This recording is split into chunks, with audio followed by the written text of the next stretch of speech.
There's a great saying in America that if I had 8 hours to chop down a tree, I spend first 6 hours sharpening the axe. ये सिर्फ एक inspiring line नहीं है, ये एक simple सच्चाई है। जो लोग अपनी तैयारी पहले मजबूत करते हैं, आगे चल के उनके लिए हर एक चैलेंज आसान हो जाता है। अब आप लोगों के पास रफली 30 दिन बचे हैं फॉर IBPS एग्जाम। क्या आप बिना प्रॉपर ग्राउंड वर्क के सीधा एग्जाम देना चाहते हैं? सोचना भी बेकार है। एक स्मार्ट एस्पिरेंट वही होता है जो पहले स्ट्रेटेजी बनाते हैं, फिर बेसिक्स क्लियर करते हैं, स्पीड और एक्यूरेसी को शार्पन करते हैं, फिर मॉक टेस्ट देते हैं, अपनी गलतियों को आइडेंटिफाई करते हैं और फिर जाकर एग्जाम में धमाका करते हैं। अब जैसा कि आप सभी को पता है, IBPS SO की एग्जाम्स लाइंड अप है। It's scheduled on 30th August. You have roughly around 30 days. And your mains exam is also on 9th of November. So, इसी शार्पन द एक्स अप्रोच को फॉलो करते हुए हम लेकर आए हैं आपके पास IBPS SO का 1 मंथ प्रिपरेशन स्ट्रेटेजी वीडियो। इस वीडियो में हम बात करने वाले हैं कि कैसे आपको तैयारी करनी है for the next 4 weeks. Week 1, week 2, week 3, week 4 में आपको क्या करना है, हम डिटेल में बात करने वाले हैं। देन मैं आपको daily from morning till night what you have to do every day to ace in this exam. तो चलिए अपनी तैयारी को नेक्स्ट लेवल पर ले जाते हैं ताकि IBPS SO का हर सवाल आपके लिए एक अपॉर्चुनिटी बन जाए। सबसे पहले, although we had a prior video on IBPS SO's exam structure when the exam is scheduled, we have made that video on this channel. You can go and check that. But then again, I want to give a little emphasis on the prelims examination and what all questions you can expect in this exam. Now, prelims examination is a qualificationary exam. मतलब यहाँ पर आपको qualifying marks लेकर आने हैं, ना कि आपको यहाँ पर टॉप करना है। यहाँ पर सिर्फ पासिंग मार्क्स।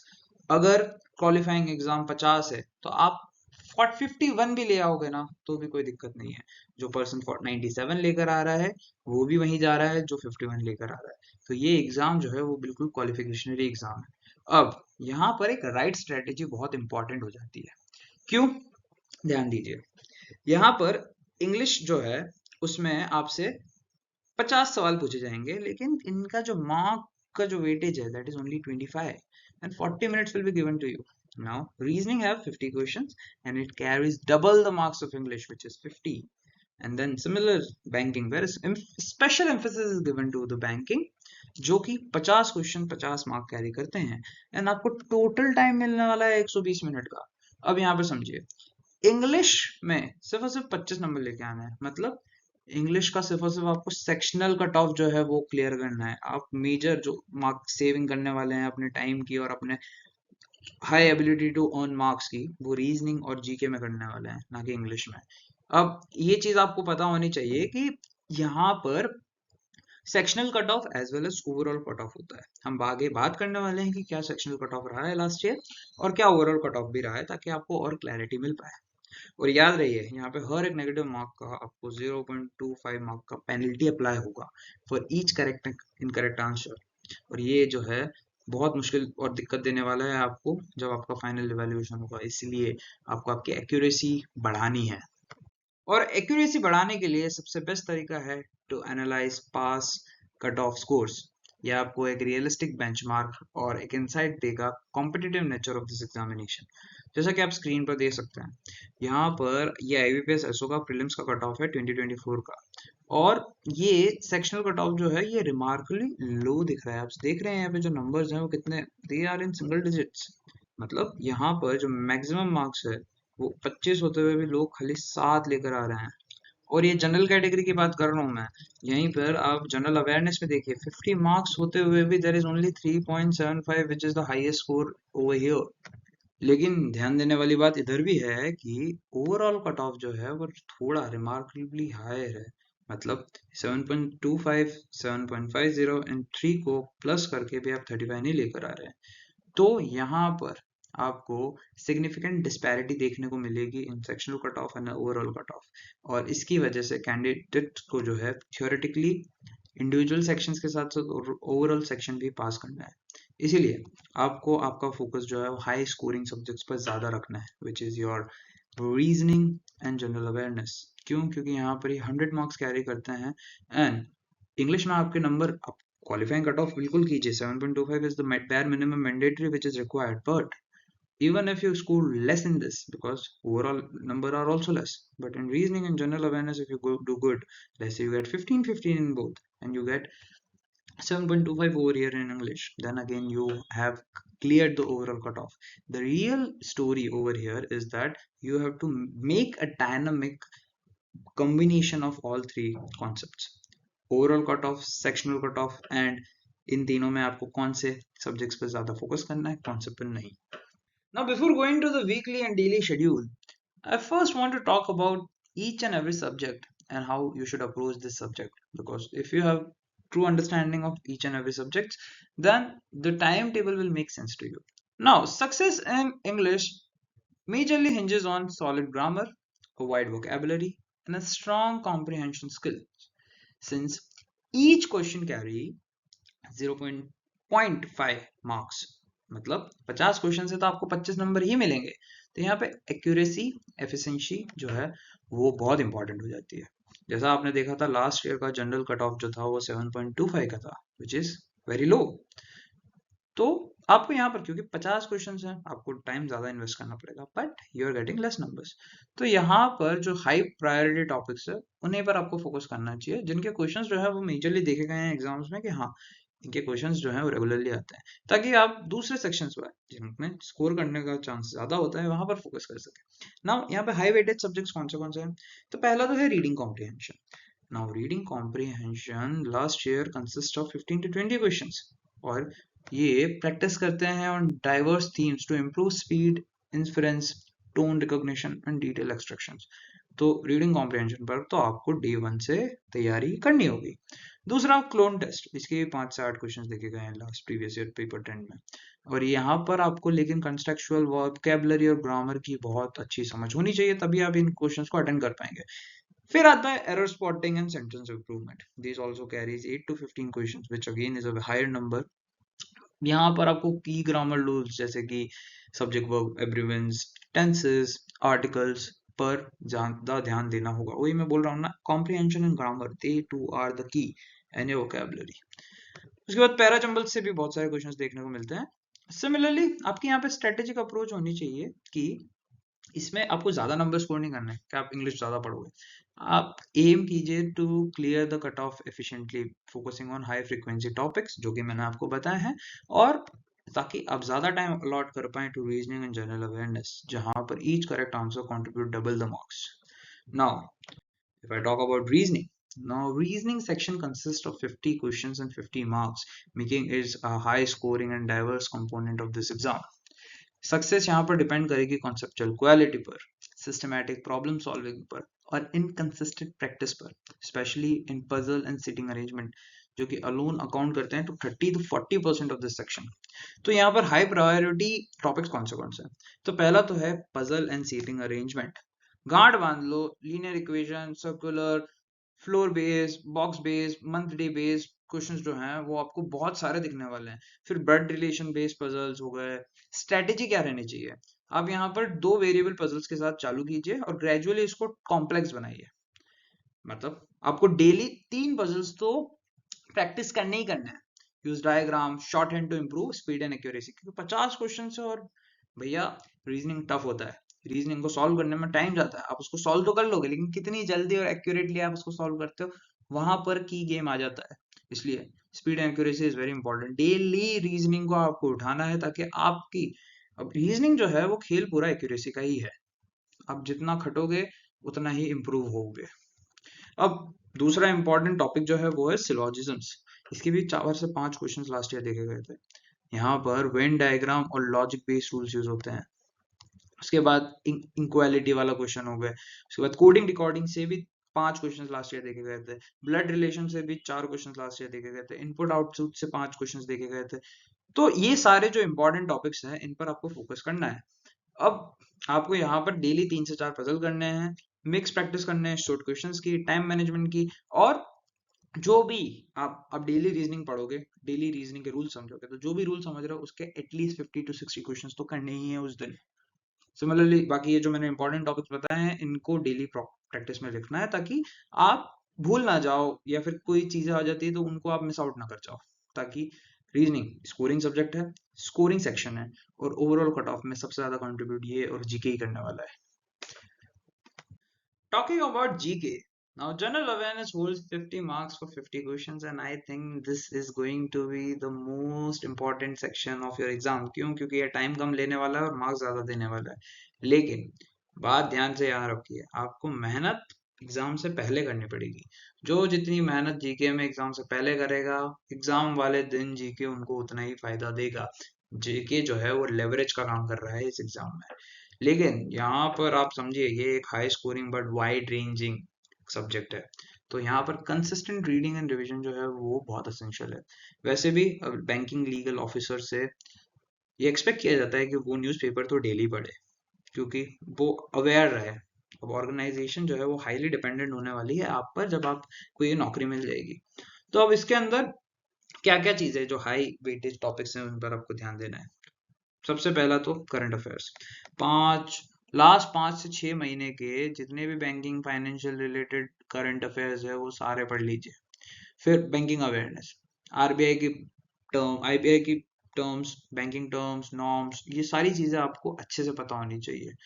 गवर्नमेंट की scheme related to banking, merger acquisitions क्या हुए हैं लास्ट में, मेजर कौन सी मेजर अपॉइंटमेंट्स हुई है स्पेसिफिकली। अब ये पढ़ना है कहाँ से?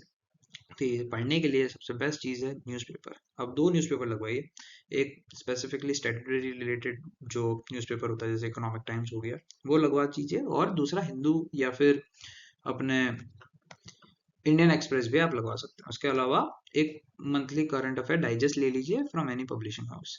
अब आपको अगर बैंकिंग को मास्टर करना है तो यहाँ पर जो कोर टर्म्स हो गई जैसे NEFT, RTGS, KYC, ATM, MCLR, ये जानना बहुत जरूरी है। इनके इतिहास, ये कैसे एग्जिस्टेंस में आया, इनका एवोल्यूशन कैसे हुआ, ये सब भी जानना बहुत इंपॉर्टेंट है।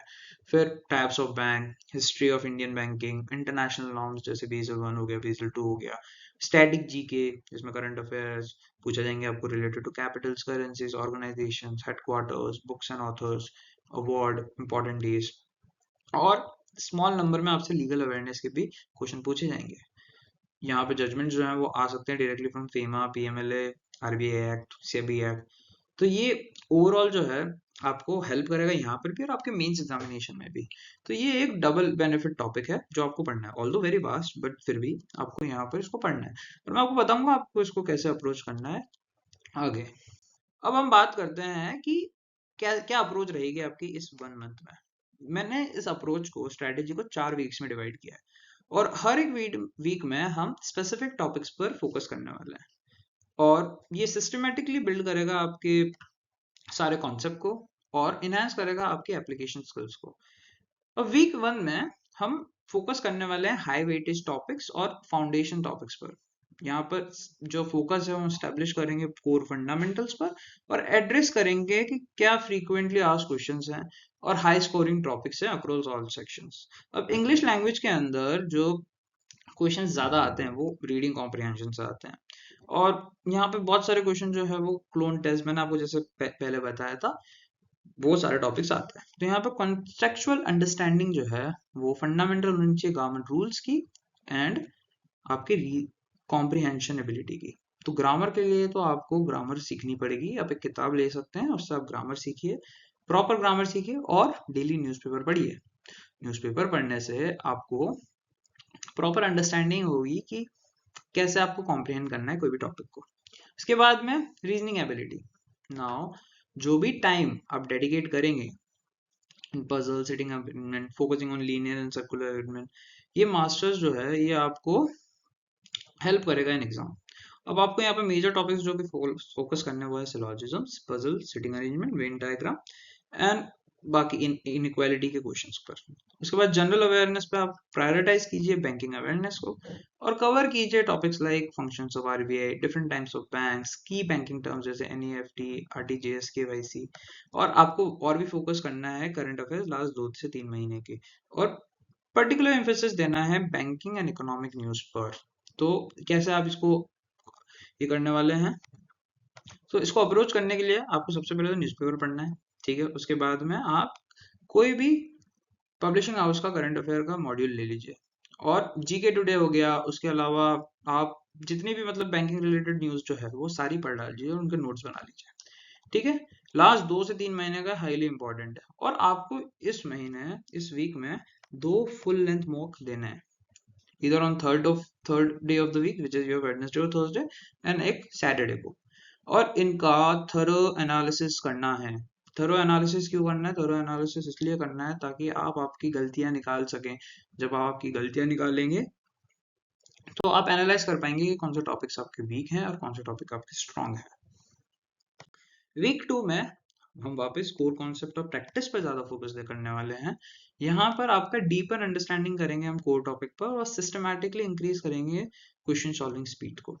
अब इंग्लिश में आपको फोकस करना है पैरा जंबल्स पर, strategies for constructing coherent paragraphs, और एड्रेस करना है spotting errors by applying advanced grammar rule and improve vocabulary in context through fill in the blanks and substantive conjugation। इसके लिए आपको सेक्शनल टेस्ट लेने होंगे डेली। आपको इंग्लिश और रीजनिंग के सेक्शनल टेस्ट तो लेने ही होंगे। रीजनिंग पर हम फोकस करेंगे एडवांस और मोर कॉम्प्लेक्स पजल्स पर, सिटिंग अरेंजमेंट्स पर, और इंक्लूड करेंगे floor based, box based and those with 3 variables वाले क्वेश्चंस पर। और प्रैक्टिस करेंगे ब्लड रिलेशन को, कोडिंग डिकोडिंग को, और इन सारी चीजों को हम सॉल्व करने वाले हैं। हम आपको हमारे कोर्स में भी आपको ये सारी की सारी चीजें जो है वो अच्छे से दिखेगी कि आप कैसे इसको सॉल्व कर सकते हैं। अपार्ट फ्रॉम इट आप एक बुक भी ले सकते हैं, उस बुक के थ्रू भी आप इसको सॉल्व कर सकते हैं। जनरल अवेयरनेस की आप बात करें तो आपका जो आपने 2 से 3 महीने का करंट अफेयर लास्ट वीक पढ़ा, उसके बाद में एक्सटेंड कीजिए इसको 3 to 4 month, covering national international events, government scheme, review static general knowledge topics जो कि इंपॉर्टेंट है। उसके बाद में इस हफ्ते भी आपको 2 मॉक टेस्ट देने हैं, और यहाँ पर आपको थोड़ा एनालिसिस करना है। 2 टेस्ट करके आपके 4 टेस्ट अभी तक हो जाने चाहिए। मतलब by the end of second week you should have and must have given 4 test, and उन सब का एनालिसिस भी प्रॉपर होना चाहिए। अब हम थर्ड वीक पर जब पहुंचेंगे, जो कि आपका आधी जर्नी यहाँ पर कंप्लीट हो चुकी है, यहाँ पर आपको एडवांस टॉपिक स्पीड बिल्डिंग पर फोकस करना है। यहाँ पर आपको फोकस करना है tackling more complex question, refining existing strategies and enhancing accuracy under time pressure. English language के अंदर आपको प्रैक्टिस करना है सेंटेंस इंप्रूवमेंट पे, correction and phrase replacement, consistent और डेली प्रैक्टिस पर। अब रीजनिंग एबिलिटी के अंदर आपको फोकस करना है इनपुट आउटपुट पर, जिसमें आइडेंटिफाई करने होते हैं complex transforming patterns, data insufficiency पर, and question related to direction and distance and order and ranking. उसके अलावा जनरल अवेयरनेस में आपको बहुत जो complex legal and banking terms है, फाइनेंशियल टर्म्स है, उनको समझना है। और की कॉन्सेप्ट्स जैसे कि बेसल नॉर्म्स हो गए, function on various financial institutions, key economic terms, monetary policies, इन सबको भी अच्छे से समझना है। ये इंकॉर्पोरेट करेगा legal awareness by studying recent legal development directly impacting banking sector in important legal maxims. अगर टाइम आपको परमिट करता है तो आप प्रायोरिटाइज कीजिए बैंकिंग पर। इसके अलावा इस हफ्ते आपको 3 मॉक टेस्ट देने हैं, और इनका रिगरस एनालिसिस भी करना है। तो till the end of third week, जो कि 21 अगस्त तक होगा, आपको ने एटलीस्ट 7 to 8 मॉक्स दे दिए हैं। मूविंग फॉरवर्ड, अब हम बात करते हैं now coming to the last week of this preparation strategy, your fourth week, 22 अगस्त से 29 अगस्त तक। यहाँ पे मैं आपको एक दिन 29 अगस्त तक ही आपको पढ़ना है, उसके बाद में कुछ नहीं पढ़ना है। एक दिन आपको सिर्फ और सिर्फ आपके आराम के लिए और आपके फोकस के लिए चाहिए। तो क्या करना है लास्ट वीक में? लास्ट वीक में आपको डेडिकेट टाइम देना है टू रिवाइज ऑल नोट्स जो आपने बनाए हैं, जितने भी फॉर्मूलाज आपने लिखे हैं, जितने भी ग्रामर रूल्स आपने लिखे हैं, और जितने भी हाई यील्ड क्वेश्चंस जो हैं उनकी जो आपने तैयारी करी है लास्ट 3 वीक्स में, उनको तो डेली प्रैक्टिस करना है। उसके बाद में आपको 5 से 6 मॉक्स देने हैं एक हफ्ते में, एटलीस्ट 1 डे, मतलब हर दिन एक मॉक देना ही देना है। और इमीडिएट और थोरो एनालिसिस करना है। यहाँ पे एम्फेसिस जो है वो आपका टाइम मैनेजमेंट इंप्रूव करने पे होना चाहिए और एक्यूरेसी को इंप्रूव करने पे होना चाहिए, विद सिमुलेटेड एग्जाम कंडीशन। मतलब एग्जाम के जैसे कंडीशन रहेगा एग्जाम के दिन पे, वैसा ही कंडीशन मिमिक करना है, मॉक करना है। आप समझिए, मॉक टेस्ट है तो आपको इसको मिमिक करना है वो सारी चीजें। उसके बाद में 2 या 3 प्रीवियस ईयर के प्रीलिम्स के पेपर भी आपको यहाँ पर सॉल्व करने हैं सिमिलर मैनर में जैसे आप मॉक्स दे रहे हैं। ये फैमिलराइज करेगा आपको क्वेश्चन पैटर्न की तरह, और आप फिर एक फ्लो बनेगा कि आप जब एग्जाम देने जा रहे हैं तो आप मतलब न्यू भी नहीं है, आपको पता है कि what is there in exam, what you can expect from it. और ये जो प्रिपरेशन प्रोसेस है ना, इसको एक इंटरेक्टिव साइकिल की तरह देखिए, जहाँ पे प्रैक्टिस, एनालिसिस एंड रिवीजन जो है वो साइड बाय साइड चल रहा है। आप समझिए आपके पास सिर्फ 1 महीना है, और 1 महीने में ही आपको एग्जाम रेडी होना है। तो यहाँ पर प्रैक्टिस तो जरूरी है। आप एक्वायर नहीं करेगा कोई पर्टिकुलर नॉलेज, तो आप उसको इम्प्लीमेंट कैसे करोगे? लेकिन उसमें एस करने के लिए आपको रेगुलर रिवीजन करना पड़ेगा, रेगुलर एनालिसिस करना पड़ेगा कि मैं कहाँ गलत आ रहा हूँ, कहाँ पर सही जा रहा हूँ। इसके लिए mock test, sectional test, test जो है वो बहुत इंपॉर्टेंट है, उनका थोरो एनालिसिस भी बहुत इंपॉर्टेंट रहेगा। अब यहाँ पर कंटिन्यूस फीडबैक मैकेनिज्म जो है वो एक ड्राइविंग फोर्स रहने वाला है, ताकि आप इम्प्रूवमेंट की तरफ आगे बढ़ते जाएं। ये 1 महीने का जो है ये स्पेसिफिकली जो है इंटीग्रेट किया गया है इसमें सारे elements into daily and weekly routines. तो अब हम बात करते हैं डेली रूटीन की, कि भैया डेली क्या करना है, कैसे उठेंगे और कैसे सोएंगे, और पूरे दिन भर में क्या होना चाहिए। तो सबसे पहले तो आपको मॉर्निंग में उठना है। अब आप मॉर्निंग में 5 बजे उठिए, 6 बजे उठिए या 7 बजे उठिए, दैट इज योर चॉइस। अब आपको कैसे करना है, बट 3 घंटे। पहला 1 घंटा करंट अफेयर, जनरल अवेयरनेस पढ़ने में, विच इज आप पहले न्यूज़पेपर उठाइए, न्यूज़पेपर में सारे जितना भी डेली का हैपनिंग है वो उसके नोट्स बना लीजिए। उसके बाद में लक्ष्मीकांत और कोई भी जो बैंक करंट अफेयर की किताब आपने खरीदी है उसको पढ़िए। उसके बाद 2 घंटे लगातार इंग्लिश के ऊपर काम करना है। इसमें आप इसको डाइवर्फिकेट कर सकते हैं कि भैया आधा घंटा मैं ग्रामर रूल्स पे दूंगा, आधा घंटा मैं प्रिसाइज पे दूंगा, 1 घंटा मैं रीडिंग पे दूंगा। अब इसके अंदर न्यूज़पेपर रीडिंग जो है वो दोनों तरफ काम आ रही है। अब आप अगर आर्टिकल पढ़ रहे हैं तो उसको आप इंग्लिश लैंग्वेज के अंदर कंसिडर कर सकते हैं। तो आप 4 से 5 आर्टिकल्स आसानी से पढ़ सकते हैं आधे घंटे के अंदर। तो आपने वो आपकी इंग्लिश के अंदर ही रखा है, और उनको फिर ग्रामर रूल्स के साथ इवेलुएट भी कर सकते हैं। See every day you are getting current affair knowledge also in your perspective also, and आपका इंग्लिश भी इंप्रूव हो रहा है। आफ्टरनून में आप लंच वगैरह कर लीजिए, फ्रेशन अप हो जाइए, उसके बाद बैठिए रीजनिंग एबिलिटी के लिए। और हाँ, सी यहाँ पे भी मैंने अलग अलग फोटोज अलग अलग जगह बता रखी है ना, वैसे ही आपको आपका पैटर्न भी अलग अलग करना पड़ेगा। आप लाइब्रेरी में जाके बैठिए प्रिपरेशन के लिए आफ्टरनून में, सुबह आप घर पे बैठिए। अब रीजनिंग एबिलिटी में आपको 2.5 घंटा देना है, और आपको एक रिवीजन करना है इन सबका जितना भी आप पढ़ रहे हैं, उसके लिए आधा घंटा। तो 3 घंटा आफ्टरनून में आपको reasoning, reasoning solve, sectional test, जो भी आपको करना है वो सब आप इसी समय पे कीजिए। उसके बाद में इवनिंग में 2 से 3 घंटा कोशिश कीजिए कि आप 2 से ज़्यादा ही दे पाए, ताकि एक तो आप आपका सेक्शनल मॉक्स ले पाए, जो कि मतलब इनिशियल 2 वीक्स में तो आपके 4 ही मॉक हैं। तो आपको जैसे फर्स्ट डे मॉक लिया तो फिर नेक्स्ट डे जब आप तो उसको एनालाइज कीजिए। अब मॉक एनालाइज करने में टाइम जाता है, तो उसको अच्छे से एनालाइज कीजिए। एनालाइज करने से आपको आपकी गलतियां समझ में आएगी, और आप उस समय फिर उसके बारे में काम कर पाएंगे। और फिर रात को 1 घंटा लीजिए, 40 मिनट्स भी ले सकते हैं, और बैठिए और समझिए कि आज आपने पूरे दिन में क्या किया है। रिवाइज कीजिए, पढ़िए क्या गलतियां करी है, और उनके नोट्स बनाइए, और नेक्स्ट डे उन पे इम्प्लीमेंट काम वापस से चालू कीजिए। ये पूरा जो स्टडी टेबल है, जो सुबह से लेके रात तक का जो हमने बनाया है, ये इंश्योर करता है कि आप लर्न करें न्यू चीजें, रिवाइज कर सके जो भी आपने पढ़ा है, और उसके अलावा इम्प्लीमेंट कर सके जो भी आपने गलतियां करी है उस पर। तो ये एक साइकिल है जो आपको डेली फॉलो करनी है फॉर 29 डेज। अब बिफोर गोइंग, अब जैसे प्रीलिम्स जो है वो तो एक इमीडिएट गोल है, बट हर एक स्मार्ट कैंडिडेट जो है वो अर्ली बिगिन करता है, और जो मेन मेहनत है आपकी इस प्रिपरेशन का वो मेंस एग्जामिनेशन है, जो कि सोलली फोकस करता है आपके professional knowledge which is lower. अब आप सोचो कि आप 1 महीना मेंस के बारे में पढ़ो ही ना और सिर्फ प्रीलिम्स की तैयारी करो, तो then you are making a fool's mistake. Although initial 3 हफ्ते में आप दोनों के साथ में तैयारी कीजिए, लास्ट वीक आप भले मेंस को थोड़ा सा साइड असाइड कर सकते हैं और सिर्फ प्रीलिम्स पे ध्यान दीजिए, लेकिन पूरा महीना आप मेंस नहीं छोड़ सकते हैं। क्यों? क्योंकि भैया ये आपका मेन ग्राउंड वर्क है, इसके बेसिस पर आपका सिलेक्शन होगा, प्रीलिम्स के बेसिस पर आप इस एग्जाम में जाओगे। और ये जो लॉज हैं ये डायरेक्टली लिंक्ड हैं बैंकिंग सेक्टर से, और ये फ्रीक्वेंटली आस्क किए जाते हैं आपके मेंस एग्जामिनेशन में। और बहुत वास्ट सिलेबस है, ऐसा थोड़ी है छोटा है कि आप 1-2 महीने में कर लेंगे। आपको तैयारी अभी से करनी पड़ेगी, तभी आप मेंस के लिए सुपर रेडी रहेंगे। तो यहाँ पे मैंने हाई वेटेज टॉपिक्स लिखे हैं जिन पे आपको ब्रशन अप करना है पूरे इस 3 से 4 हफ्तों में, और इन सारे टॉपिक्स को ना अच्छे से कंप्लीट कर लीजिए। एटलीस्ट इनकी बेसिक अंडरस्टैंडिंग तो सारे टॉपिक्स की रख ही लीजिए। तो फिर हम मेंस की एक वीडियो लेकर आएंगे, उसमें हम आपको बताएंगे कि कैसे आपको इसकी तैयारी करनी है, कौन से टॉपिक्स पर, और फिर अच्छे से बात होगी वहां पर। तो कौन से हैं? Insolvency bankruptcy code, SARFAESI act, डेब्ट recovery tribunal, negotiable instrument act, banking regulation act, Reserve Bank of India, consumer protection act. ये आपके बैंकिंग सेक्टर्स के लॉज हैं जो आपके बैंकिंग की क्लैरिटी अच्छे से देंगे। तो आप जब करंट अफेयर्स भी पढ़ोगे तो वहाँ पे बहुत सारे टर्म्स जो रहेंगे वो आपके लिए कंफ्यूजिंग हो सकते हैं, but by reading this laws वो जो कॉन्सेप्ट्स हैं वो आपको अच्छे से समझ में आएंगे।